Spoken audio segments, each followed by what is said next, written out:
حاطط مانيكير ولابس لبس حريمي.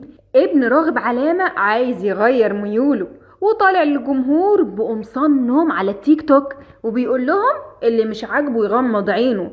تعالوا نقول لكم ايه الحكاية. لؤي راغب علامة من فترة للتانية كان بيحب يشارك متابعينه اطلالاته اليومية وازاي بيقضي يومه ويروح فين ويجي منين. الموضوع في الاول كان طبيعي ومفيش فيه اي مشكلة، لكن لؤي بدأ يتغير واحدة واحدة. وكانت البداية من كام شهر لما نشر صورة ليه على انستجرام وهو لابس شنطة حريمي وقميص بشبك، وساعتها الجمهور ماسكه تريقة وكان حاسس ان في حاجة غلط، وبدأ يهاجموا في الكومنتات ويقولوا الراغب علامة يا خسارة تربيتك. لكن لؤي طلع وطمن الجمهور وقال لهم مفيش اي حاجة من اللي في دماغكم، الموضوع ما فيه انه انا ماشي على الموضة مش اكتر، وبحب اعمل تغيير في ستايل لبسي بس عشان اكون مختلف عن كل اللي حواليا. الموضوع اتنسى وعدى والناس اقتنعت بكلامه، لكن مفيش كام شهر ورجعت ريما لعادتها القديمة. لؤي المرة دي قرر يواجه الناس وعمل اكاونت على تيك توك عشان ياخد راحته فيه، وبدأ ينشر فيه كل يوم اوتفيت اغرب من اللي قبله. مرة يلبس هوت شورت على قميص مفتوح، ومرة يلبس قميص مشبك ويحط مانيكير.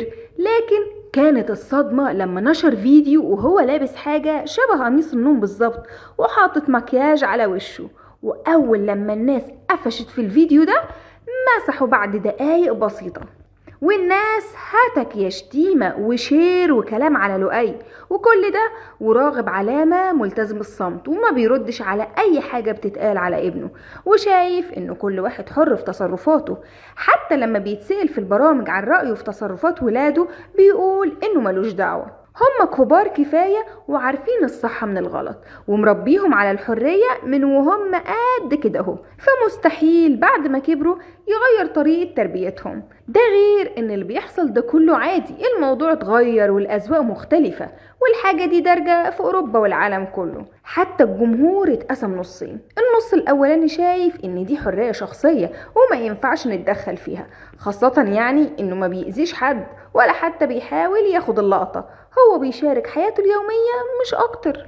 والنص التاني شايف ان اللي بيحصل ده مش صح، وازاي يبقى فخور انه طالع بالمنظر ده، وانه الاحسن لو كانت دي حياته الطبيعية انه ياخد له ساتر وما يظهرش. دلوقتي جه دوركم تشاركونا الرأي، شايفين اللي لؤي بيعمله ده حرية شخصية ولا ما ينفعش انه يحصل؟